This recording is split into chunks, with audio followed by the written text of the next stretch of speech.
האם זה באמת סגולה בדוקה? הסגולה ללמוד בזה?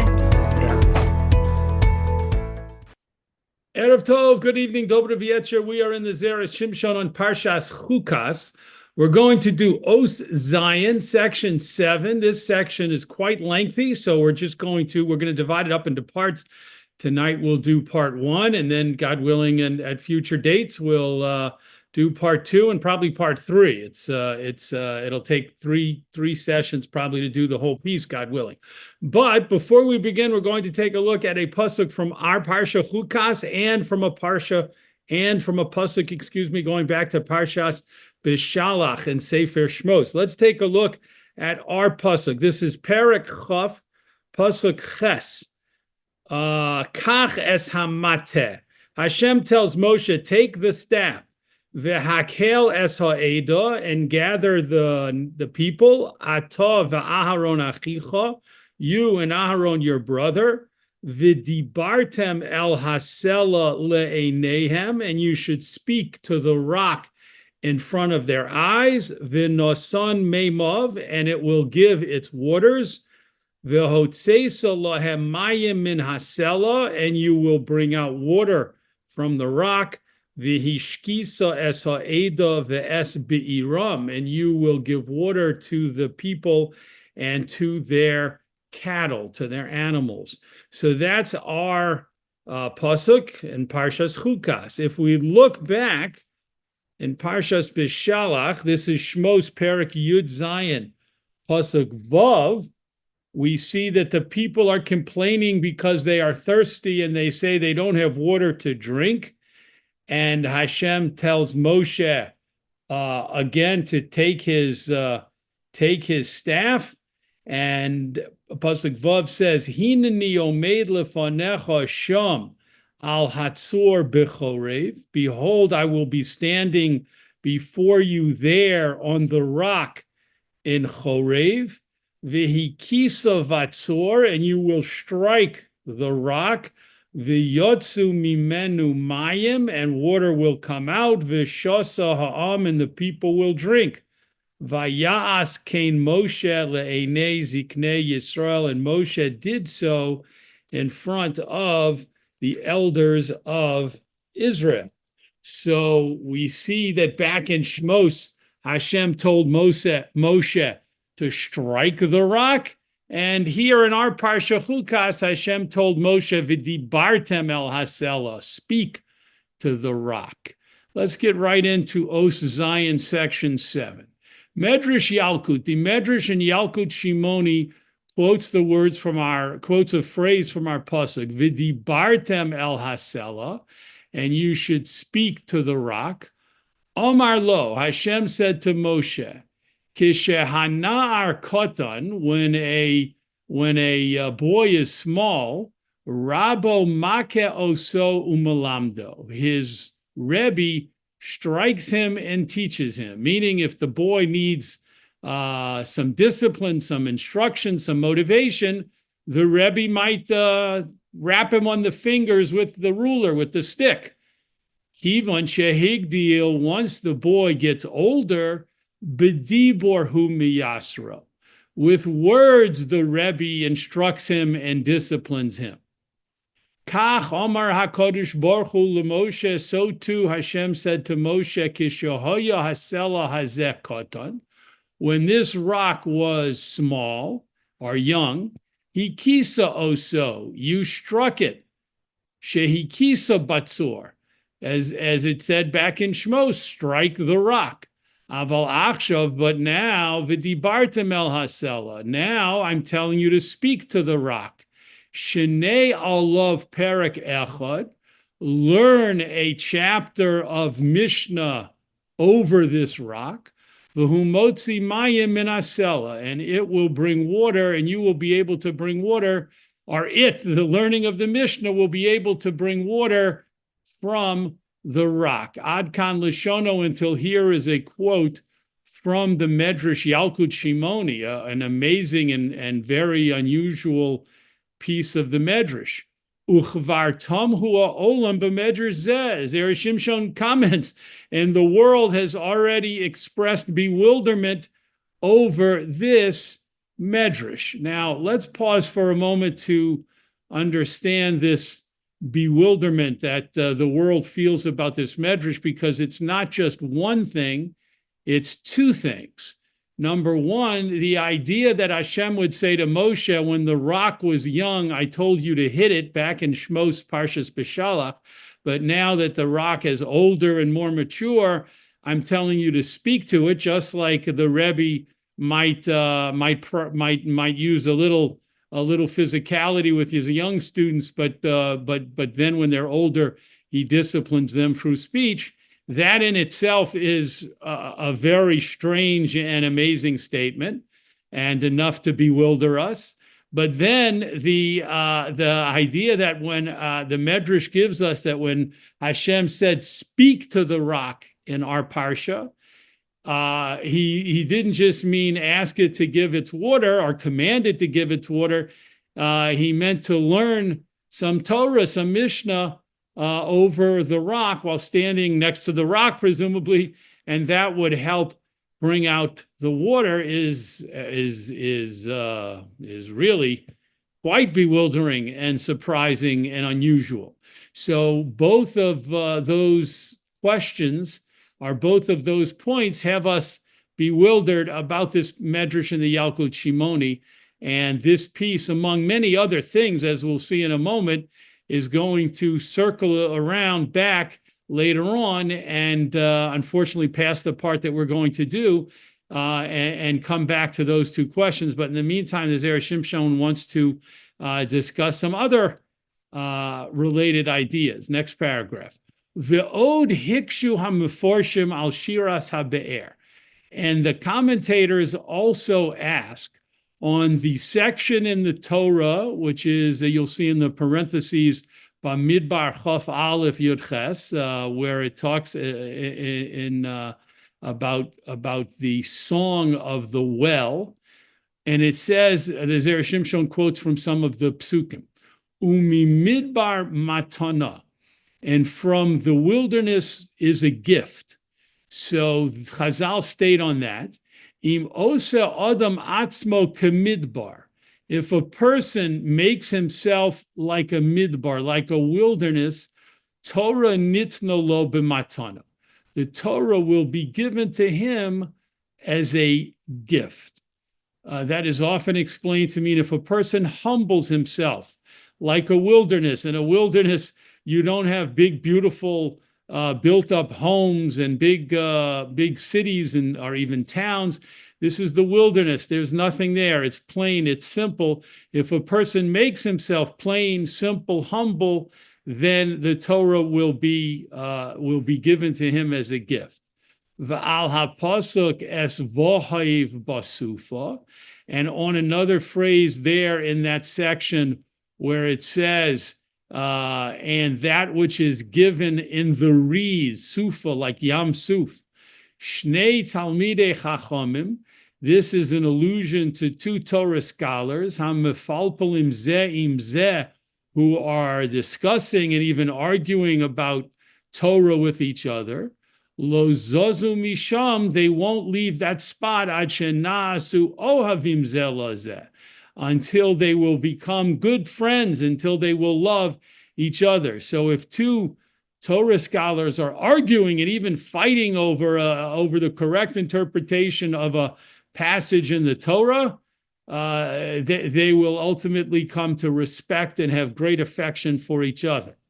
V'cheinu mimatana nachaliel, in another phrase from that section, the Shiras HaBe'er, and the words are translated, and from a gift, it will be an inheritance of Hashem.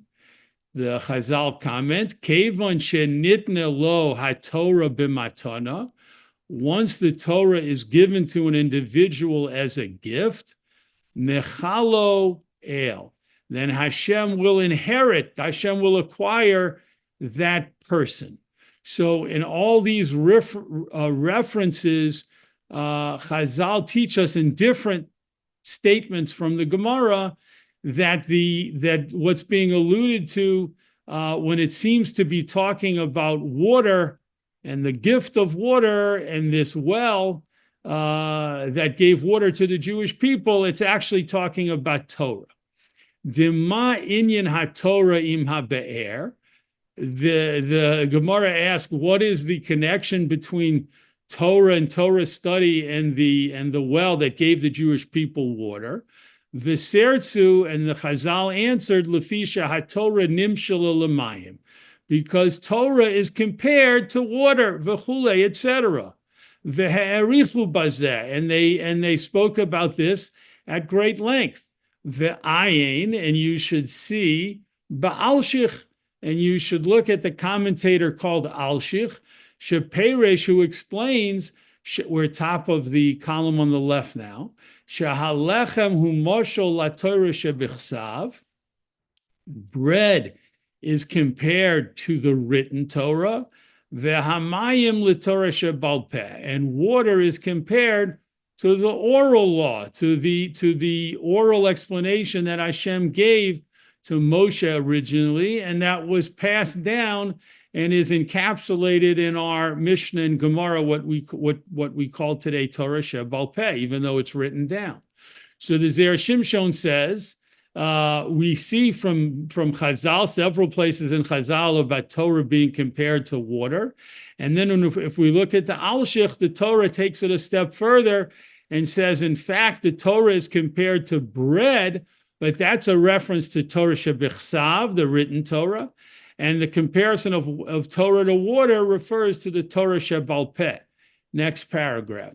Ve'anu nosif leva'er, and we will add to this to explain, lama nimshalol Torah, why is Torah compared lelechem, to bread, lemayim, to water, ledevash, to honey, v'cholav, and to milk, v'yayin, and to wine, v'shemen, and to oil. So the Zera Shimshon says, if we're going to discuss the Torah being compared to water, and if the Alshich adds in the Torah being compared to bread, let's go all out and realize that the Torah is compared in different psukim, not just to water and bread, but to honey and to milk and to wine and to oil. And let's try and explain all of these references. Diyesh lomar, because we can say, the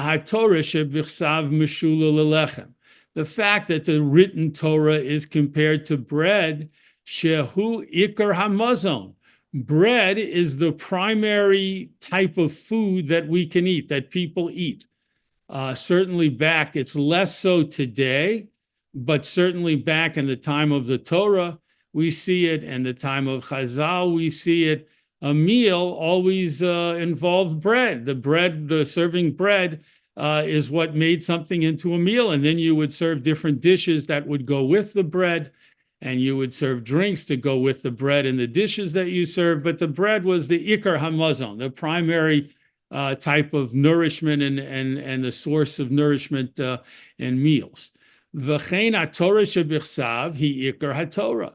And so too the written Torah is the primary source of Torah. The HaTorah shebal peh mishula l'mayim, and the oral Torah is compared to water. Shekashem shehamayim heim chinam lakol, since water is free for everyone. A reference to, brooks and streams and fresh water, which people could just drink whenever they found water coming by in nature. Right? You don't find loaves of bread out in the open that you can just take. Loaves of bread have to be made by people and belong to those people, but water can be found in nature and can be consumed. So too, the oral Torah is free for everyone. Shemin hadin, because according to the law, technically speaking, osur lelamdo b'sechar, it's forbidden to teach Torah shebal peh for payment. Ki de'isa b'Gemara, as it states in the Gemara, u'v'shulchan aruch Yoredeya, and in the Code of Jewish Law, the Shulchan Aruch, in the section Yoredeya, Siman Reish Mem Vav, chapter 246. So the Zera Shimshon says there's a wonderful comparison between the Torah and water. Just as we find water and it's free and available to everyone, so too Torah shebal peh. should be freely taught and available to everyone. And teachers of Torah Shebaal Peh, of Mishnah and Gemara, shouldn't really charge for that. So you see when you look in the halacha that there is a way to arrange to pay teachers who, of course, need to be able to make a living if they're going to devote all of their time to teaching Torah Shebaal Peh.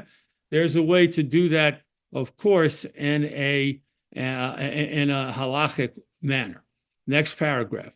Ulefi shehaTorah nidreshes be'arba panim, and since the Torah is interpreted in 4 ways, dehainu, pshat, remez, drash, sod, which are represented by these 4 words: pshat, the simple or straightforward meaning of the text; remez, things that are hinted to and alluded to by the text; drash, things that are stated in the midrashim; sod, and things that are more secret, and that's a reference to Kabbalistic teachings. Mishum hachi, because of this, because we have these 4 approaches to interpreting the Torah, nimsheles la'arba devarim acherim. The Torah is compared to the 4 other things that were mentioned: the wine and the oil, and the milk, and wine, oil, milk. I must be missing one. Well, we're going to get to them now. A senior moment. Next paragraph. Shahayayin romes lipshat. Wine hints to or alludes to the approach of learning Torah through pshat, a basic understanding of the literal meaning of the text. Shehu ikar haTorah, because that is the main way to start learning Torah. We must start with the pshat, with understanding the literal meaning of the psukim. V'tzarech chachma gedola lahavin pshat haksuvim ve'ikar hadinim.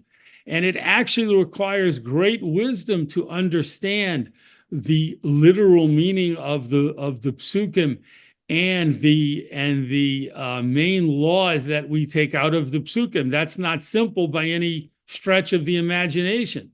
Visham yesh kol, and there in that work, that effort of learning the pshat, the literal meaning of the psukim, yesh kol ha-pilpul v'ha-milchama shel Torah. That's where all of the arguments and the fighting over Torah really come from. When we look at, just as an aside, when we look at Mefarshim, Rashi, Ramban, Ibn Ezra, when we look at the classical Mefarshim on the Torah, they have great debates and great arguments, and often it comes down to how to understand the pshat, how to understand and explain things so that it fits into the words in the psukim. It's not simple, in other words. Lifkoach halev v'haseichal, and this effort to understand the psukim and make sure that the pshat is attained correctly, this opens the heart and the intellect. V'chein hayayin yesh lo koach v'chozek, and so too wine has strength and power. When we drink wine, we realize this is not like drinking water. This is a powerful beverage. This has an impact. Mosif pikchus, and it adds to a person's intellect. You can see there's a quote there from Chazal that drinking wine can help a person understand things and can help open a person's mind and intellect. V'chein hayayin yashan, and similarly we find about old wine that has been aged. Das zekenim nocha hemenu. The view of older people is that this is pleasant. Older people like to drink old wine. Ve'ikar haTorah gamkein hi bizakenim. And the main possession of Torah is found in older people. When you come to young people, they may be very energetic about their learning. They may know a tremendous amount, but it's the zakenim, it's our elders, it's our experienced Talmidei Chachamim and our older Talmidei Chachamim who've been learning for years and years, who really possess the true understanding of the Torah. Ve'omru b'perek testa brachos, and we say in the 9th chapter of Maseches Brachos, Yayin yesh shosehu v'tovlo, yesh shosehu v'tovlo. Some people can drink wine and it can be good for that person. Yesh shosehu v'ralo, but another person can drink wine and it can have a bad impact on such a person, and we can all imagine and even picture someone drinking too much alcohol and how that can go really wrong. Va'af Torah, so to the Torah, l'mayiminim ba, to those who take the Torah to the right, which means they learn Torah with sincerity and pure motives. Sama dechaye. It's an elixir of life. It brings life. It enriches the person's life. La masme'ilim ba, to those people who learn Torah in a left-handed way. V'hainu misha mefalpel lekanter, and this refers to someone who's delving into the Torah to create arguments, to create divisiveness, chas v'shalom, God forbid, then that, of course, is not a good thing. That will not have a good result. So the Zera Shimshon has explained how Torah and wine have many ways to compare them. Next paragraph. Uchaneged haremez yesh mishal hashemen. Corresponding to the second approach to learn Torah, which is called remez, where allusions and things that are only hinted to, they're not plainly there in the text and the literal meaning of the text are learned out, that is similar to oil. Shemisameach es halev. Oil brings joy to the heart. Dichsiv shemen uketores yisamach lev. Pasuk in Mishlei, oil, and of course, when we talk about oil in general in the Torah, we're talking about olive oil. Olive oil and incense gladden the heart. V'chein haremez, and so too this approach of remez. Misameach l'mi shemotze oso haremez b'Torah. It's joyous for a person. It brings joy to a person if he can find information that is hinted to in the Torah, b'makom she'ein raya berura, in a place where there's no clear proof that the Torah is teaching something, but a person can find an authentic remez to that law or to that point.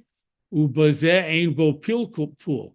And there's no argument and debate about this because argument and debate is when people are saying, what do these words actually mean? A remez is hidden to begin with. Kemo hashemen she'ein lo kol, like oil that has no voice. That means when you pour oil, it doesn't make a sound. Picture yourself pouring other drinks, and there's a sound it makes when you pour it into a cup or into a glass. But oil, because of the viscosity, oil pours in and doesn't make a sound. Uchemoshe hashemen mifakeach, and just like olive oil can also help make a person understand things and open up the person's intellect. Gamkein haremez mifakeach. So too, learning Torah with this approach of remes can help a person gain intellect. V'tzarich das nechona limtzo haremes, and a person needs correct and accurate thinking in order to find hints and allusions in the Torah. Next paragraph. Vehadrash nirmaz badavash. Honey is the one that we were missing.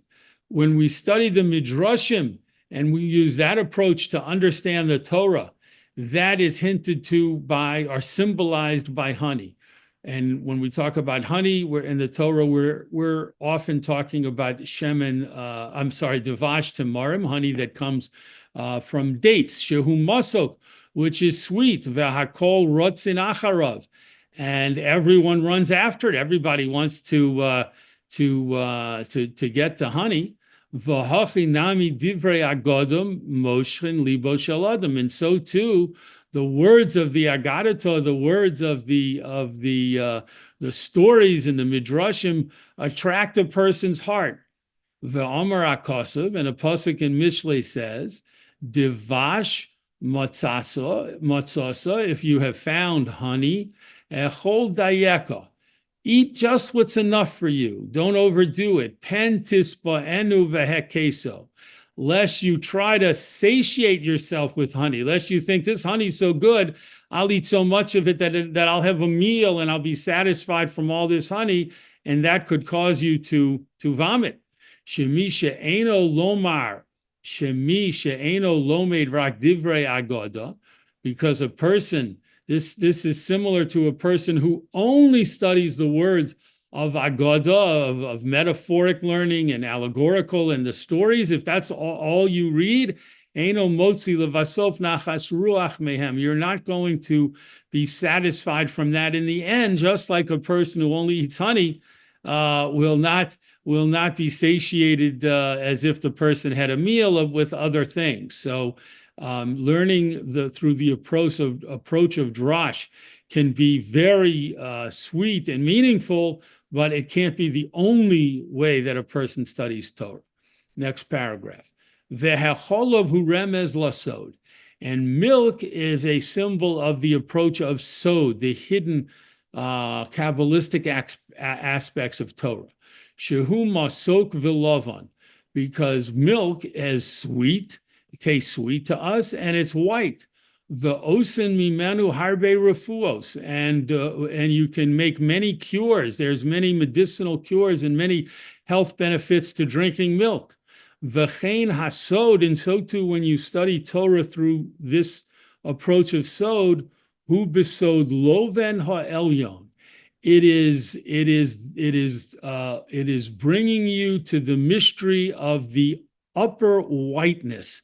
That itself is a Kabbalistic term which refers to the goal or one of the outcomes of learning Torah through sod, through this hidden method, is you reach loven ha'elyon, the sublime, our supernal whiteness. Umasok lanefesh, this is sweet for the soul. Umarpe le'etzem, and it can also bring good health to the body. V'sugulos uchadome, through different types of sugulos that a person learns about through the approach of sod. Ve'amrina nami b'medrash, we also say in a medrash, next column, top of the next column, b'medrash Yalkut, and another statement in the medrash Yalkut on Shir HaShirim, al pasuk on the pasuk, rochatzos becholov. The pasuk is talking about doves that are bathing in milk. Devorim hamustarin, things, the Medrash says, things that are hidden, malbinim osam kecholov. The Torah sages are able to whiten, to clarify these hidden things like milk. Ve'od ksiv, and it's also written, this is from Shir HaShirim again, devash v'cholov tachas lishonech, honey and milk is under your tongue. V'reach salmosayich kareach levanon, and the fragrance of your garments is like the fragrance of Levanon. Dehainu loven ha'elyon, which is another reference to the upper whiteness or the sublime whiteness that we said comes through the study of sod. So that's a connection between milk and the approach of sod, through learning the Torah through the mysteries of sod. We're going to stop here. Let me just tell you a little bit of what happens as the Zera Shimshon moves forward. He continues discussing the comparisons of Torah to milk, is what he directly continues on, and then this whole idea of Torah being compared to these different types of foods and beverages, and then he comes back to the bread and the water, and ultimately later in the piece comes back to the issues that he raised in the first paragraph about, from the Medrash Yalkut Shimoni, about the rock being young and being struck, and then the rock being older and being spoken to, and why Hashem changed his instructions. But that will have to wait, God willing, for future times when we return to this piece, Be'ezus Hashem. Yashar koach to everyone for joining in the learning with the Zera Shimshon on this week's Parsha. We look forward to learning again in the Zera Shimshon on next week's Parsha together.